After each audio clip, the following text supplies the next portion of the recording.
Hello, welcome to my channel ఆహా తరతరాల రుచులు.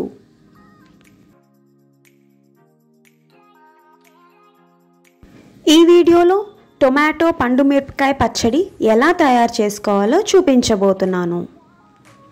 ఇంగ్రీడియంట్స్: టొమాటోస్ అర కేజీ, పండు మిరపకాయలు పావు కేజీ, 50 గ్రాములు వెల్లుల్లి రెబ్బలు, పెద్ద నిమ్మకాయ సైజ్ అంత చింతపండు, కల్లుప్పు 50 గ్రాములు, 1 టేబుల్ స్పూన్ మెంతిపిండి, హాఫ్ టీ స్పూన్ పసుపు, 5 ఎండుమిరపకాయలు, కొద్దిగా కరివేపాకు, 2 టీ స్పూన్స్ జీలకర్ర, 1 టీ స్పూన్ ఆవాలు, 1 టేబుల్ స్పూన్ పచ్చిశనగపప్పు, కొద్దిగా ఇంగువ, 2 కప్స్ శనగ నూనె.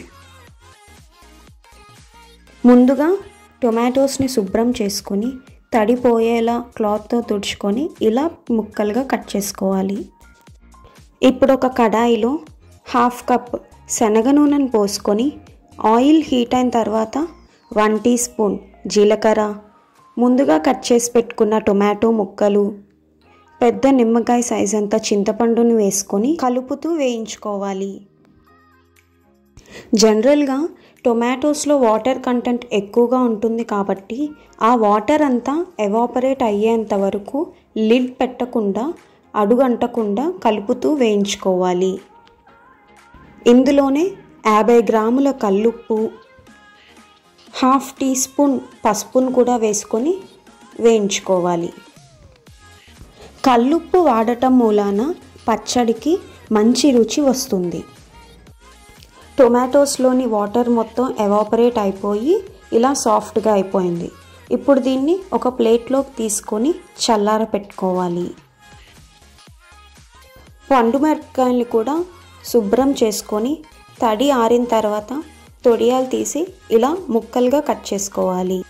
ఇప్పుడు ఒక మిక్సీ జార్లో ముందుగా కట్ చేసి పెట్టుకున్న పండు మిరపకాయ ముక్కల్ని వేసుకొని గ్రైండ్ చేసుకోవాలి. ఇందులోనే 50 గ్రాముల వెల్లుల్లి రెబ్బలు, 1 టేబుల్ స్పూన్ మెంతిపిండిని కూడా వేసుకొని గ్రైండ్ చేసుకోవాలి. ఈ మిశ్రమంలోనే ముందుగా వేయించి చల్లారి పెట్టుకున్న టొమాటో మిశ్రమంని కూడా వేసుకొని మరొకసారి మెత్తగా గ్రైండ్ చేసుకోవాలి. గ్రైండ్ చేసుకొని ఒక గిన్నెలోకి తీసుకొని పక్కన పెట్టుకోవాలి. మరొక కళాయిలో 1.5 కప్స్ శనగ నూనెను పోసుకొని ఆయిల్ హీట్ అయిన తర్వాత 1 టీ స్పూన్ ఆవాలు, 1 టీ స్పూన్ జీలకర్ర, 1 టేబుల్ స్పూన్ పచ్చిశనగపప్పు, 5 ఎండుమిరపకాయల్ని కట్ చేసుకొని వేసుకోవాలి. కొద్దిగా కరివేపాకు, కొద్దిగా ఇంగువను వేసుకొని వేయించుకోవాలి. పచ్చళ్ళకి ఎప్పుడైనా ఆయిల్ ఎక్కువగానే పడుతుంది, అందువలనే ఎక్కువ రోజులు నిల్వ ఉంటుంది. తాలింపు వేగిన తర్వాత ముందుగా గ్రైండ్ చేసి పెట్టుకున్న పచ్చడిని వేసుకొని కలుపుతూ వేయించుకోవాలి. పచ్చళ్ళను వాడుకునేటప్పుడు ఎప్పుడైనా పొడి స్పూన్లనే ఉపయోగించాలి. 2 మినిట్స్ తర్వాత స్టవ్ ఆఫ్ చేసి ఒక గిన్నెలోకి తీసుకొని చల్లారి పెట్టుకోవాలి.